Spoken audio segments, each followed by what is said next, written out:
Hello, कैसे हैं आप लोग। आई होप आप बहुत अच्छे होंगे। जैसा कि मैंने बताया था, आपको क्वेश्चन देने वाला हूं जिसमें मैं आपको 7 क्वेश्चन का सॉल्यूशन दे चुका हूं। अब 3 क्वेश्चन का ये वीडियो रहेगा। जो क्वेश्चन, ये लेक्चर जो आ रहा है वो 3 क्वेश्चन का है। मुझ पे ट्रस्ट करो, अगर आपको ट्रायंगल में से पूछा जाएगा तो मात्र यही 10 क्वेश्चन से पूछा जाएगा जो मैं दे चुका हूं। खास तौर पर ये सीबीएसई वालों के लिए है, ठीक है ना। तो आइए, ये क्वेश्चन क्या कह रहा है, जरा इस क्वेश्चन को हम लोग देखेंगे, ठीक है ना। तो बढ़िया से देखते हैं। ये क्वेश्चन कह रहा है in figure DB perpendicular to BC, ठीक है ना। इसमें आप चेक कर लो, डीबी परपेंडिकुलर टू बीसी, ठीक है। और फिर दिया है डीई परपेंडिकुलर टू एबी, तो DE perpendicular to AB and AC perpendicular to BC, ठीक है ना। ये AC इसके परपेंडिकुलर है, BC है। Prove that BE upon DE is equal to AC upon BC। इस क्वेश्चन को हम लोग करेंगे कैसे। सबसे पहले ये बात आती है कि अगर आपको ट्रायंगल गिवन है, ट्रायंगल दिया गया है, तो हम लोग एक्सपेक्ट कर लेते हैं या ऐसा समझ लेते हैं कि ये ट्रायंगल का क्वेश्चन है। तो ट्रायंगल में दो चीजें यूज होती है, एक होता है थेल्स थ्योरम जिसे आप बीपीटी के नाम से जानते हो, और एक होता है सिमिलरली, ठीक है ना। तो अब ये सिमिलरिटी के द्वारा बनाओगे या फिर बीपीटी के द्वारा बनाओगे, ये कैसे ऑब्जर्व करें। बहुत प्रॉब्लम होती है ये चीजें समझने में, हम लोगों को बहुत प्रॉब्लम होती है। तो यहां पर यही चीजें हम लोगों को क्या करना है, डॉट आउट करना है, इस डॉट को खत्म करना है। यहां पर देख लीजिए ये क्या दे रहा है, इसमें आप लिंक जोड़ो, कहीं से कोई पैरेलल आपका नहीं निकलेगा। जब पैरेलल नहीं निकलेगा, किसी ट्रायंगल में कोई ऐसा साइड निकालो जो पैरेलल होने चाहिए, किसी एक साइड का पैरेलल अगर आता है तब तो आप बीपीटी थ्योरम यूज कर सकते हो। अगर पैरेलल नहीं आता है तो आप बीपीटी थ्योरम यूज नहीं कर सकते हो। इसका मतलब है कि आपको सिमिलर यूज करना। सिमिलर यूज करने के लिए आपको करना क्या पड़ता है, या तो उसके कॉरस्पेंडिंग साइड को सेम रेशियो में डाल दो, या फिर कॉरस्पेंडिंग एंगल को इक्वल कर लो। तो हमें कॉरस्पेंडिंग एंगल को इक्वल करना पड़ेगा। तो हम यहां लिखेंगे क्या भाई, मेरे दो ट्रायंगल मेरे को दिख रहा है। पहला नंबर तो BD आप चेक कर लो, BE, ये BE है और यहां पर DE है। तो DE ये रहा, और फिर AC ये रहा, और BC ये रहा। तो कहीं ना कहीं ये किस चीज को लिंक करता है भाई, ये करता है सिमिलर को लिंक करता है। तो आइए इस क्वेश्चन को हम देख लेते हैं। यहां पर सबसे पहले आपको लिखना पड़ेगा गिवन। गिवन क्या है भाई, ये चीजें लिख लेनी है आपको। Given DB perpendicular to BC, DE perpendicular to AB and AC perpendicular to BC, ठीक है ना जी। ये चीजें आपने लिख लिया। फिर कह रहा है टू प्रूफ या प्रूफ दैट, दोनों में से कोई लिख सकते हो। तो आप यहां पे लिख लोगे प्रूफ दैट, ठीक है जी। प्रूफ दैट क्या है, BE upon DE is equal to AC upon BC, है ना जी। तो ये चीजें प्रूफ करने के लिए आपको लेना पड़ेगा, एक छोटू सी ट्रायंगल ये है और एक बड़ा सा ट्रायंगल ये है, ठीक है ना जी। और इसी ट्रायंगल में आपको क्या करना है, प्रूफ करना है। तो कैसे प्रूफ करना है, बच्चों को बहुत प्रॉब्लम होता है ट्रायंगल में, मैं बात कर लूं, ठीक है ना। ये आपको समझना पड़ेगा। अब जब आप इसे फिल नहीं करोगे ना, तो ये गारंटी है कि आपको क्वेश्चन बनेगा नहीं, आप याद करोगे, ठीक है ना। और याद किया हुआ चीज बेटा मेरे रह नहीं सकता आपके माइंड में, ये ध्यान में रख लो। कोई भी चीजें आप याद करोगे ना, तो एन वक्त यानी एग्जाम के टाइम में आप बैठोगे और भूल जाओगे। तो याद नहीं करना है, हमें समझना है, ठीक है ना। हमें क्या करना है, समझना है और एग्जाम में फोड़ के आना है। एकदम फोड़ोगे भाई, लेकिन ध्यान से देखना बढ़िया से। अब यहां पर बात हम कर लेते हैं, दो ट्रायंगल लेने पड़ेंगे। BEDE चेक कर लो कहां है, तो BE और DE, तो ये ट्रायंगल आपका BED बन रहा है। और AC बाई BC, तो AC और BC, तो ये ट्रायंगल आपका एबीसी बन रहा है जी। तो यहां पर हमें ले लेना है, क्या लिखना पड़ेगा भाई, प्रूफ लिखना पड़ेगा। और प्रूफ में लिखना पड़ेगा in triangle B E D and triangle A C B. ठीक है जी। अब ये चीजें आप लिख लोगे तो यहां पर लिखोगे angle B E D is equal to angle A C B. जैसा कि आपको पता है ये परपेंडिकुलर जो आ रहा है, ये परपेंडिकुलर क्या होता है भाई, परपेंडिकुलर का मतलब होता है कि जब दो लाइन सेगमेंट 90 डिग्री के एंगल पर क्या कर रहा है, मीट कर रहा है, उसी को हम क्या कहते हैं, परपेंडिकुलर लाइन कहते हैं। तो यहां पर डीबी परपेंडिकुलर टू बीसी है, डीबी परपेंडिकुलर टू बीसी, ये चीजें जरूरत नहीं पड़ी है। डीई परपेंडिकुलर टू एबी है। तो इसका मतलब है यहां पे कितने डिग्री का एंगल बन रहा है भाई मेरे, 90 डिग्री का एंगल बन रहा है। और एसी परपेंडिकुलर टू बीसी, मतलब सी पे कितने डिग्री का एंगल बन रहा है जी, 90 डिग्री का एंगल बन रहा है। तो ये दोनों जो एंगल इक्वल हुआ तो यहां पे आप लिख सकते हो 90 डिग्री। ठीक है जी। जैसे ही 90 डिग्री लिखा हमने, तो अब दूसरी एंगल को इक्वल करना है भाई। तो दूसरा एंगल कैसे इक्वल होगा, जरा सोचिए। यहां पे ये जो चीजें है ना, ये एंगल, तो ये एंगल कैसे आप निकालोगे, जरा सोचो। यहां पे मैंने इस तरह से ये छोटा सा एंगल मैंने लिखा, ठीक है। और आपको क्या करना है, ये वैल्यू आप यहां पे ई रख लो, इसको मैं डी रख लिया, और इसको मैं बी रख लिया। ठीक है। तो ये एंगल निकालने के लिए आप क्या करोगे, जरा सोचो। ये तो भाई 90 डिग्री है, ठीक है, ये 90 डिग्री है एकदम।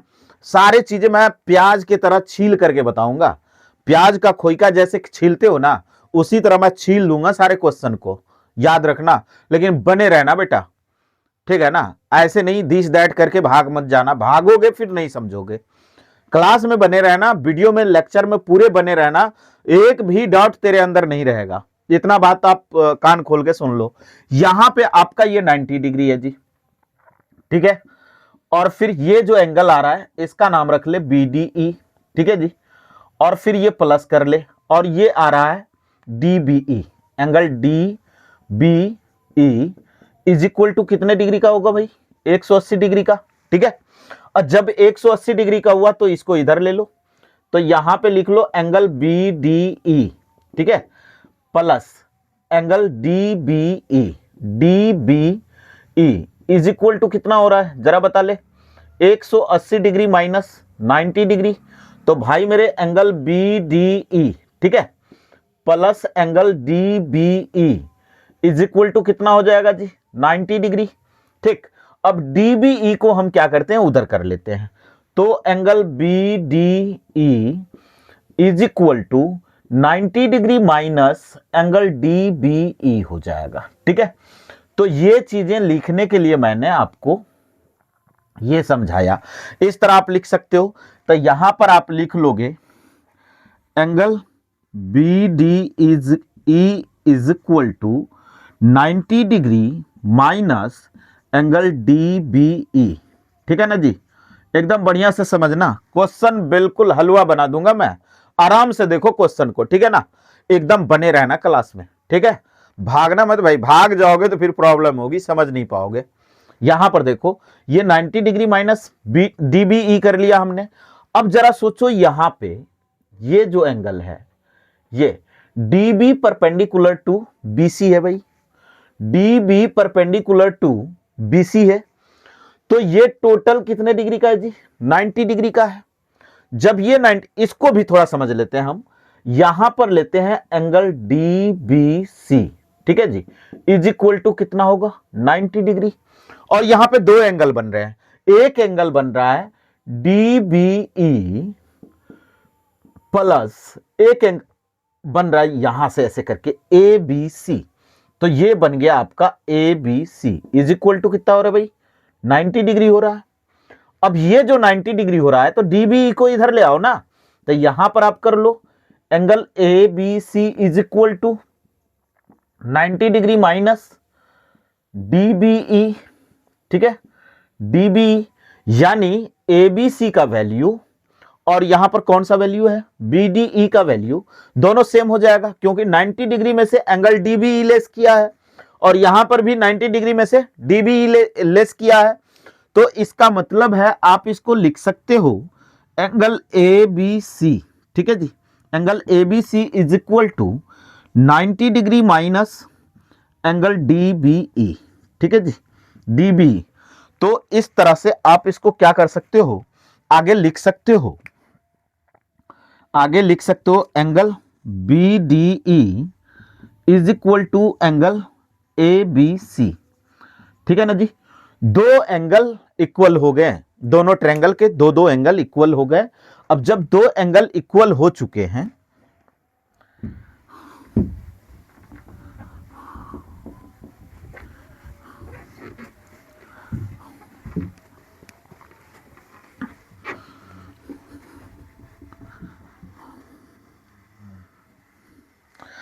बेटा यहां पर देख लो, अब दो एंगल इक्वल हो चुके हैं तो अब ये क्या हो जाएगा जरा सोचो। अब जब दो एंगल इक्वल हो गए तो इसका मतलब ये दोनों ट्रायंगल क्या है, सिमिलर है। ए सिमिलरिटी आपने सुना था और देखा भी था, मैंने बताया भी था पार्ट 1 के लेक्चर में। अब जाकर के देख लो, वहां पे पता चल जाएगा। दो सिमिलरिटी का रूल होता है जिसमें एक ए होता है, वहां पर ए भी कह सकते हो, वह तीन एंगल को ही डिनोट कर लेता है। और दूसरी बात मैंने बताया था SAS बताया था, ये दोनों सिमिलरिटी का रूल होता है। अब यहां पर ये चीजें जो आएगी निकल के, तो ये हो जाएगा triangle CD similar triangle ACB, ठीक है जी।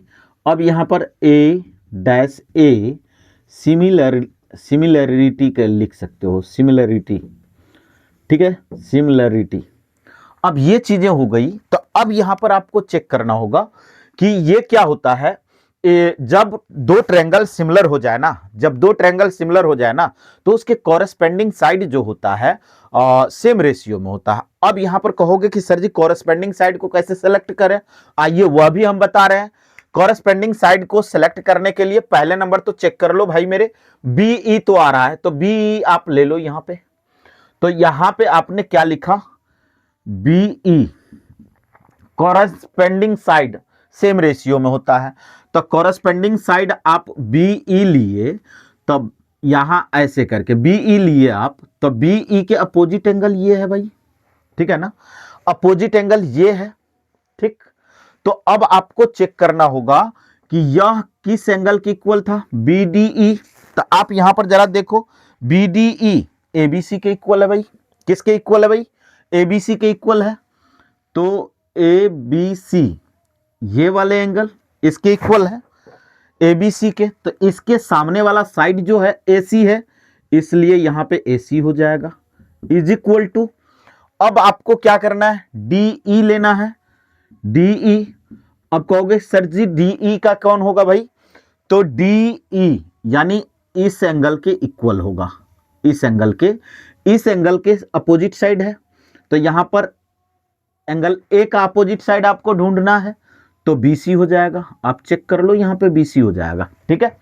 ये चीजें प्रूफ करनी नहीं है हमें, ये चीजें हमें प्रूफ करनी नहीं है, हमें करना है BE upon DE is equal to AC upon BC। तो हम क्या करेंगे, DE को इधर ले आओ, AC को उधर ले जाओ, इसी को आप लिख सकते हो, और BE upon DE is equal to AC upon BC। यही तो प्रूफ करना था, यही तो बेटा प्रूफ करना था। चलिए थोड़ा क्वेश्चन क्या कह रहा है इसको देख लीजिए। In triangle ABC angle A is obtuse angle, PB perpendicular to AC and QC perpendicular to AB, ठीक है ना। और फिर ये जो क्वेश्चन कह रहा है, prove that AB multiplied by AQ is equal to AC multiplied by AP। तो भाई मेरे ये चीजें चेक करनी है कि कौन कौन से ट्रायंगल मेरे को लेने हैं, ठीक है। ये चीजें देखो, AB का भाई चेक करो, AB, फिर ये क्या है, AQ, ये रहा। तो फिर AB तो आपको समझ में आ गया कि ABP का है, ट्रायंगल ABP का साइड है। AQ आपको समझ में आ गया, AQC का साइड है। फिर यहाँ पे ए सी ले लो भाई, ए सी ये रहा, क्यू सी का साइड है, और मल्टीप्लाइड बाई ए पी, और ए पी भी मेरे को समझ में आ गया ए बी पी का साइड है। यानी दो ट्रायंगल का खेला है भाई, दो ट्रायंगल का खेला है, एक है ए बी पी और एक है ए क्यू सी। अपन इसी ट्रायंगल पर टारगेट करना है। टारगेट करने का मतलब कह दूं तो क्या करोगे, बताओ ना क्या करोगे। हाँ, एक बच्चा कमेंट में लिखा सिमिलर करेंगे, ठीक है, एकदम सिमिलर ही करना पड़ेगा। आइए सिमिलर करते हैं। तो सबसे पहले तो अपन गिवन लिख लेंगे, गिवन है क्या चीज, ठीक है ना। तो यहां पे लिख लो भाई given, given in triangle A B C, ठीक है, A B C angle A is obtuse angle, ठीक है भाई। ऑब्ट्यूज एंगल लिख लिया आपने। ऑब्ट्यूज एंगल के बाद क्या लिखोगे सर, तो यहां पे दिख रहा है ना मेरे को, क्या दिख रहा है, P B perpendicular to A C and Q C perpendicular to A B, ठीक है जी, मैंने लिख लिया। अब इतना लिखने के बाद क्या करोगे सर, हाँ तो दो ट्रायंगल मेरे को टारगेट था, मैंने बता भी दिया पहले, ये दोनों ट्रायंगल लेने हैं। तो यहां पे आपको लिखने हैं प्रूफ, प्रूफ दैट, पहले तो लिख लो प्रूफ दैट, ठीक है। प्रूफ दैट क्या है भाई, A B multiplied by A Q is equal to A C multiplied by A P, ठीक है जी। अब ये दो चीजें आपको क्या करनी है, लिख लेनी है। कैसे लिखनी है, अब आइए हम बात करते हैं। A B multiplied by A Q और is equal to A C multiplied by A P. अब कैसे प्रूफ करने हैं, तो प्रूफ ले लेना है आपको। प्रूफ इन ट्रायंगल कौन सा है भाई, in triangle A B P, ठीक है, A B P and triangle A C Q, ठीक है जी। जैसे ही आपने ये लिखा तो यहां पे बताओ भाई मेरे, ये जो ट्रायंगल है ऐसे करके हमने सिंबल दिया, तो मतलब क्या, आई बता भी रहा है P B perpendicular to A सी। जब P B perpendicular to A सी आ रहा है ना, तो इसका मतलब है ये जो है ना आपका 90 डिग्री का एंगल बन रहा है, और Q C perpendicular to A B, तो ए बी पर परपेंडिकुलर आ रहा है भाई, तो ये भी 90 डिग्री का है, तो 90 डिग्री 90 डिग्री दोनों इक्वल हो जाएगा। आराम से ले लो भाई। तो यहां पे आ जाएगा एंगल ए पी बी, ठीक है जी, angle A P B is equal to angle A Q C, ठीक है ना। यहां पे आप ले सकते हो ईच एंगल 90 डिग्री, ठीक है, ईच एंगल 90 डिग्री, ठीक। अब यहां पर बात ये आ जाती है एंगल बी ए पी, ठीक है जी, is equal to angle C A Q. अरे गुरु इसमें तो बताओगे सर जी, इसको छोड़ो बताओ मत, ये मेरे को पता है, हाँ मैं जानता हूं तेरे को पता है, लेकिन यहां तो लिखना पड़ेगा ना मेरे को। तो यहां पे लिख लो भाई मेरे, क्या लिखोगे, क्या लिखोगे, वी ओ ए, ठीक है ना, वी ओ ए वर्टिकल अपोजिट एंगल। अब दो एंगल इक्वल हो गए, किसी दो ट्रायंगल में दो एंगल जब इक्वल हो जाए तो इसका मतलब समझ लो, इसका मतलब समझ लो कि वो दोनों ट्रायंगल आपस में क्या है, सिमिलर है। तो यहां पर आप लिख सकते हो triangle A B P similar triangle A Q C, ठीक है ना। यहां पे लिख लोगे भाई ए सिमिलरिटी, ठीक है ना, सिमिलरिटी, ठीक। अब आपको पता है, अब आपको पता है जब ये ट्रायंगल सिमिलर हो चुका है ना, तो कॉरस्पेंडिंग साइड सेम रेशियो में जाएगा भाई। तो कॉरस्पेंडिंग साइड सेम रेशियो में जाएगा, तो आ जाओ भाई, इसमें हम क्या लेते हैं, ए बी ले लेते हैं, ए बी अपॉन कौन सा आएगा भाई, ए बी इसका अपोजिट साइड है, तो इसका अपोजिट साइड चेक कर लो ना, ए सी है, तो भाई ए सी कर लो, इज इक्वल टू, अब आपको लेने हैं ए पी, तो यहां पर ले लो ए पी बाई, और ये हो जाएगा ए क्यू। ये तो कॉरस्पेंडिंग साइड आ गया भाई, सेम रेशियो में चला गया। लेकिन आपको तो ये प्रूफ नहीं करना है, प्रूफ क्या करना है, A B multiplied by A Q is equal to A C multiplied by A P, ये चीजें चेक करनी है। तो इसको इधर कर लो, तो A B multiplied by A Q is equal to AC multiplied by AP। यही चीजें आपको प्रूफ करनी थी और ये प्रूफ भी हो गया। अब हम लोग बात करेंगे लास्ट क्वेश्चन की, 10th नंबर क्वेश्चन। और ट्रायंगल में सिर्फ मैं 10 क्वेश्चन दिया हूं जो मोस्ट एक्सपेक्टेड क्वेश्चन है, और गारंटी है ये 10 क्वेश्चन जो बच्चे ने प्रैक्टिस कर ली, बढ़िया से कर लिया ना, तो एग्जाम में बैठोगे उस दिन आप याद करोगे थीटा मैथमेटिक्स चैनल के टीचर को, और तुम कहोगे कि सर जी आप कह रहे थे वो बिल्कुल सही था और क्वेश्चन इधर से ही फंसने वाला है। मात्र इसी 10 क्वेश्चन में से 5 number 6 number maximum at least 5 number का क्वेश्चन तो आने वाला तय है, नो डाउट कि नहीं आएगा, 5 नंबर का क्वेश्चन तो आएगा। अब रही बात और क्वेश्चंस, तो वह भी उम्मीद है कि आने की चांसेस है, लेकिन 5 नंबर तो कंफर्म है ये 10 क्वेश्चन से आने वाले।